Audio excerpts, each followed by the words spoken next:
There is actually a pandemic that is slowly eating millennials and Gen Zs.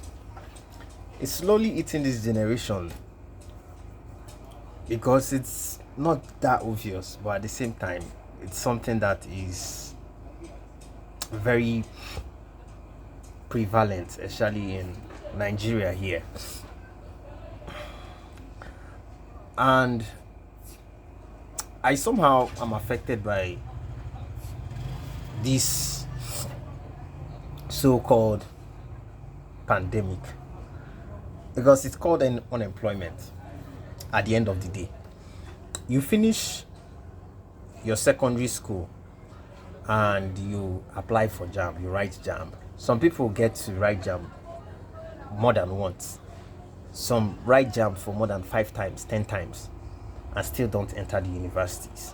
There are stories like that. And some of you might say I'm exaggerating, actually, that why would somebody write jam for 10 times? I think there are people that have serious stories that are not being told. Some people 5 times. I know 5 times might be the range that is socially acceptable. Everybody will say yes, yeah, it's possible somebody to write jam 5 times. But it's not even about just writing the jams and everything, but it's just the fact that the system is messed up, and the canker worm that is actually eating the system to the point where the youths don't have opportunities anymore is the fact that we have bad, terrible leaders. And so when you write this series of jams and you are opportune to enter the university, probably it might not even be your course of choice, and you enroll into the school that you want to, and along the line, while trying to you are being enrolled into the school and everything, there is a nepotism factor, there's a tribalism factor, especially if you are from a different tribe trying to go to another different location to school. You have to consider that into the whole admission thing as well, because you see shege, that's what we call it here in Nigeria. You see things, you see crazy things. And when you are opportune to enter uni and you go through the whole roller coaster of what a typical Nigerian university should look like, and after going through that chaos, then probably you graduate. When you graduate, you're left with nothing, actually, because the school is designed in a way to make you not even have a skill, any life supporting skill. That's when you leave school, when you leave university, and they expect you in NYC to learn everything in 1 year. And when probably in university had 4 5 years, some 7 years, those are studying medicine or even more, and those that are studying law as well. And properly, it's supposed to be in the university you learn all those life skills and learn different skills to be able to equip you for the outside world. And at the end of the day, you graduate and you do your NYC and all that, and you realize that there is literally no job. There's literally no job. This is not for me to say I'm a victim of unemployment. I am experiencing that. And at the same time, the people are not talking about unemployment in Nigeria. People are not even talking about it. And that's another crazy thing. People are not even talking about it. And it's somehow eating into the fabric of the nation. It's making people poor. It's making people do a lot of evil things just for money, because the society, the economy is not working. Our politicians are not, and our leaders are not working. I don't want to say politicians, but our leaders are not working to make sure that there's an enabling environment for people who graduate from university to the outside world. There's no enabling environment. There are less jobs, and jobs nowadays is based on, do you know who and who and who and who? It's based on connection. It's no more based on merit most times. Most of the time, it's not even based on merit. It's, do you know who and do you know who that, and do you know that person and that person? And that's what works in a system like this that is full of corruption, especially when we have the likes of our presidents who are very, very corrupt in some sense and a lot of sense. And it's not just one president thing, because generations back it has been a corruption within regime or systems, and it's not just because of the current president, but it's because of bad leadership failure. There has been a leadership failure from before I was even born. And unemployment isn't funny in Nigeria. It isn't funny. And that's where you see a lot of young people doing a lot of crazy things that are not morally sane. Just because we need money. We want money. And money is important. This is not to bash money. Money is very important. But there should be an enabling environment for the youth to thrive on. But it's not there. Then you see your mates outside the countries. They are probably giving birth. They have their car. They have their house, their apartments and all that. They're living life cool, traveling from one different countries to another. Probably you see somebody who is like, let's say 20 or below, or let's say below 25, who has gone to over 10 countries, and you are here in Nigeria and you have not even gone to almost like 5 states or even one state. You're just in that particular place you were born, brought up in. It's a reality for a lot of people, and it's crazy. It's crazy. Unemployment is one of the things that has led me also into content creation, because at the end of the day, I've never wanted to do content for whenever. I've never thought of it, but you know, adversities like this refines you, makes you a different person, turns you into becoming better, and you begin to see life differently. It awakes your mind. If before you used to be ignorant, now there is an awakening, and you get to realize things and start to lean towards excellence regardless of the resistance.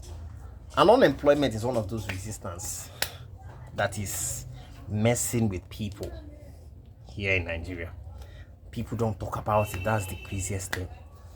You finish school, your BSc cannot do anything. It's just like ordinary paper. It has no worth. Unless you have first class. Even the first class is even another conversation. But once you don't have first class, because first class gives you a lot of options, because you could get scholarship abroad.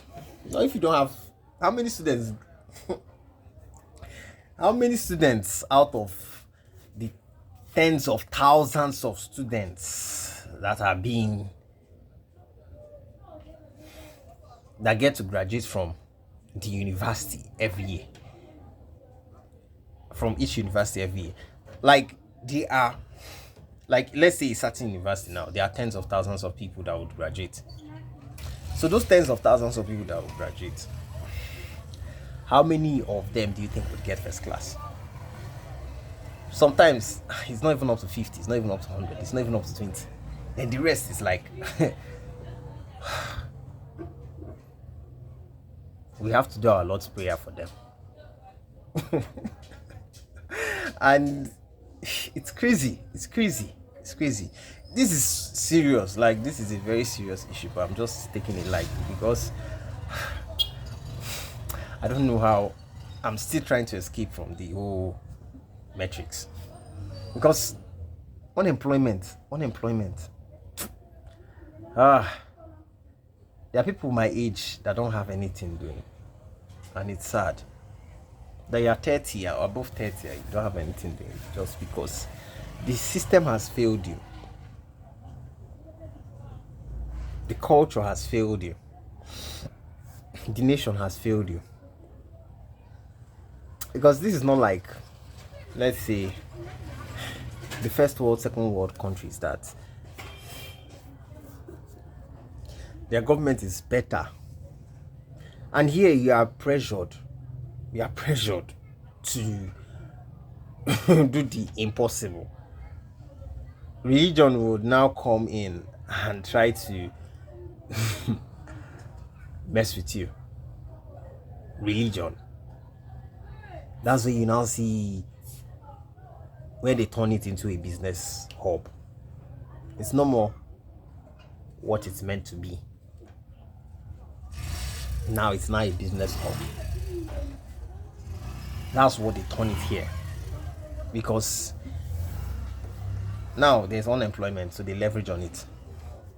And they use it to siphon people. Give people that false belief. Yeah. And the systems are not working. How would the government is not there's no enabling environment for graduates? That's my case. And somehow religion is coming into it to kind of be like a band-aid, somehow assisting the government and giving you that false belief that things will get better. That's why we have a lot of atheists and people who don't believe in God and at all, because the religion now is misrepresenting what it's supposed to actually do. It's not encroaching into things that the government is supposed to be doing for its citizens, and the religion is just meant to focus on the soul and the spirit of a man. Just focus on that. But now they are doing extra work. There's a lot of heavy lifting. It's no more just the spirit now. They are now moving into a diverse levels of multi-dimensional issues that they themselves are solving when they are not supposed to do that. That's the way I see it. Because unemployment, for me, it's a government thing. It's a government thing. When the leaders are not working, the youths suffer. That's where you see a lot of crime, a lot of atrocities. But it's my rant. But I know someday.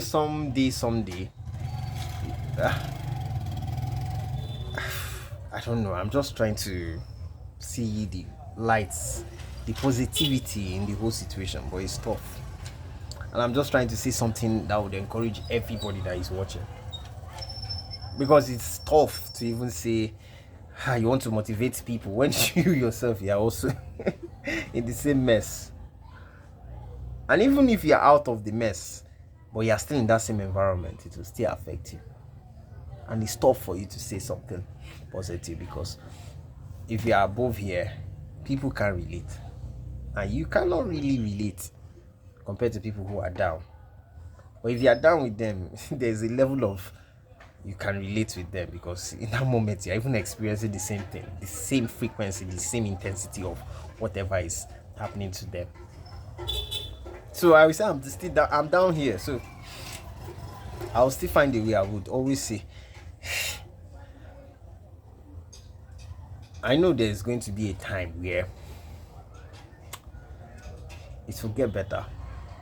Like people would rise, men who will change the systems. If possible, a revolution. If it requires that, or to take certain men of timber and caliber. That's what they used to tell me then. So, men who have grit, that will definitely change the course of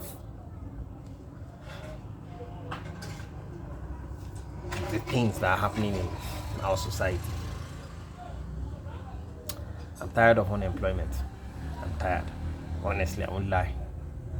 You finish school and there's no work, there's nothing to do. Like,